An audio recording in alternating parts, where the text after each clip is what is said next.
Hi friends, మరో short వీడియోతో మీ ముందుకు వచ్చేసాను. ఈ రోజైతే మనం నువ్వులుండలు తయారు చేసుకుందామండి.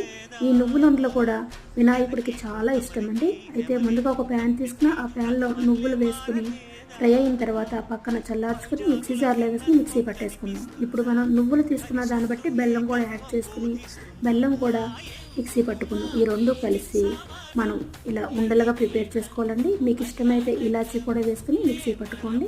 మీకు ఎంత సైజు ఉండ కావాలంటే అలా చేసుకుని మనం పక్కన పెట్టేసుకుందాము.